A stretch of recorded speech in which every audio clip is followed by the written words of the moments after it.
Welcome to today's Explainer. Okay, we're unpacking a topic today that you have probably heard a million times, the famous Israeli agricultural miracle. For decades, right, this story of turning the desert green using hyper-advanced water-saving technology has been celebrated all over the world. It's presented as this ultimate narrative of pure technological triumph. But what actually happens when we look past the headlines and dig straight into the raw data? Let's see if the reality of this agricultural powerhouse actually matches its reputation. Are these methods really as efficient as we all think? Prepare to have a few of your assumptions challenged as we let the numbers tell the real story. Okay, let's dive right into this. Here is our roadmap for today. We're going to hit 5 key areas. First, the true origins of drip irrigation. Second, actual water usage. Third, a data comparison with Handan City, China. Fourth, regional water policy impacts. And finally, the macroeconomic concept of touch density versus scale density. All right, kicking things off with Section 1, the drip irrigation origin. If you ask almost anyone, they'll tell you drip irrigation is an Israeli invention. It's kind of the crown jewel of their agricultural tech reputation. However, the data reveals a slightly different origin story. Traditional methods dominated the landscape until 1962, when a French engineer named Bernard Frigiani actually invented and patented modern drip irrigation.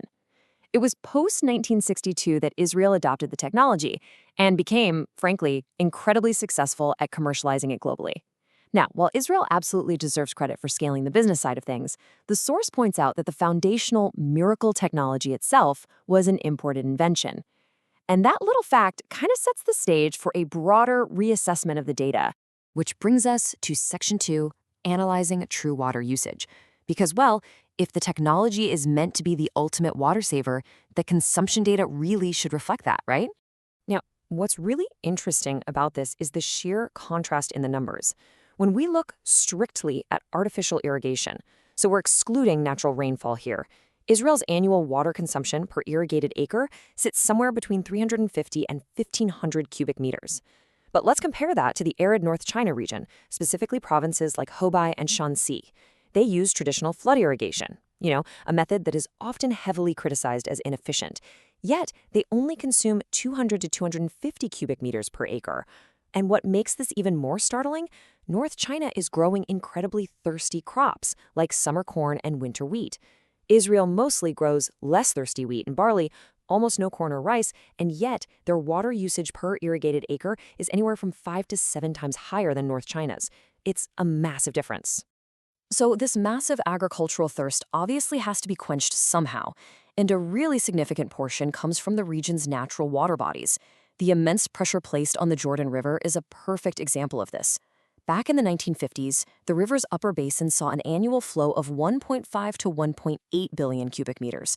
Fast forward to today, and Israel extracts between 400 and 450 million cubic meters annually. That leaves the total remaining flow of the entire river at merely 400 to 700 million cubic meters. The heavy agricultural demand has literally, fundamentally, reshaped the hydrology of the entire region. But surely, right, all this high water consumption results in massive food security? Well, actually, scratch that. Not exactly. It's less than 5%. Despite drawing down rivers and pumping up to 1.5 billion cubic meters of groundwater annually, Israel's grain self-sufficiency rate remains below 5%.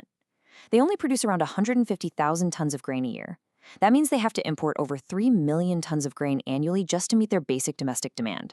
So the high water usage is simply not translating into staple food independence. To really put this whole efficiency thing into perspective, the source text provides this brilliant data-heavy comparison, which brings us to Section 3, the Handan City comparison. We're going to zero in on Handan, a city in the Hebei province of China, using data from the year 2004. This 2004 data is incredibly revealing, mostly because Handan had zero advanced water-saving tech at the time. Rainfall for both is remarkably similar, but Handan had only 150 cubic meters of water per person, making it highly water scarce, by the way, compared to Israel's 360. But despite having less than half the water per capita, look at the output.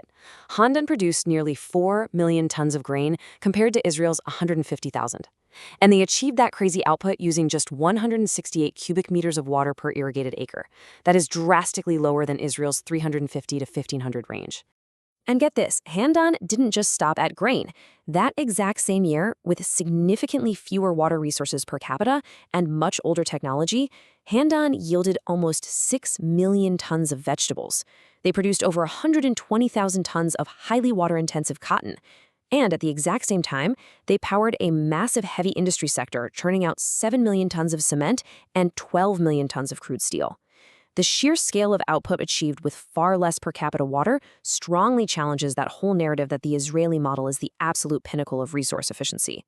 And this naturally leads us into Section 4, Regional Water Policy Impacts. Because when a nation's agricultural model demands more water than its natural geography can comfortably supply, it has major geopolitical consequences. The source text objectively analyzes how this structural water deficit directly impacts regional policies. According to the analysis, because Israel's domestic water supply cannot natively support the massive consumption of its agricultural model, it necessitates strict control over the area's hydrology. This manifests in stringent restrictions on Palestinian water access. The data points to policies that include outright bans on Palestinians drilling new water wells, strict prohibitions on setting up even basic rainwater collection systems, and the active destruction of existing wells. The source argues that these strict controls are simply a direct, mathematical consequence of an agricultural model operating far beyond the region's natural water carrying capacity. So what does this all mean? Why does the world view these two systems so differently? Let's move to our final section, where the source introduces a genuinely fascinating macroeconomic framework to explain this: tech density versus scale density. To wrap our heads around this, the source looks at what happens when China actually imports this famous Israeli drip irrigation tech. And the results are, well, highly mixed. It works incredibly well in massive subsidized commercial mega farms. Think of a 13,000-acre potato farm in Inner Mongolia backed by heavy corporate capital and government subsidies.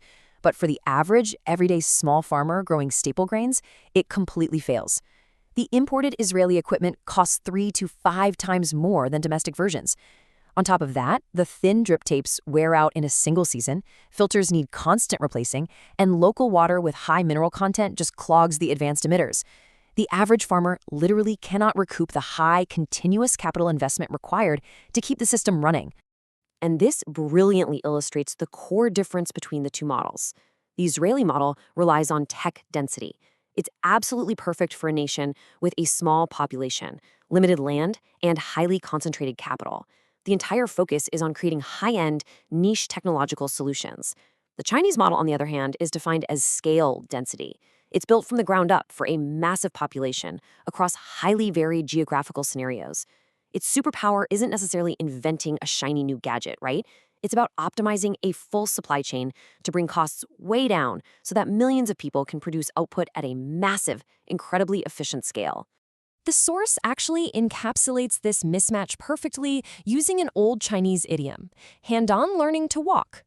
The idiom tells the story of a person who traveled to a different city to learn their elegant way of walking. But not only did they fail to learn the new walk, they completely forgot how to walk their own way and literally had to crawl back home. The analysis warns that trying to forcefully adopt Israel's tech density model, which completely relies on high capital and low scale, onto a system whose very strength is scale density, is a logical fallacy. You risk losing your inherent advantages by mimicking a system that just wasn't built for your reality. Which brings us to a final provocative thought to wrap up today's explainer. When we look at the raw data, the true water consumption, the massive yields achieved with fewer per capita resources, and the hidden cost of high-tech farming, we really have to ask ourselves, are we too focused on the allure of flashy technological miracles to recognize the immense quiet power of scale, optimization, and practical efficiency? The data certainly suggests that the real miracle might just be making the absolute most out of what you actually have. Thanks for joining me on today's explainer, and remember, keep questioning the data.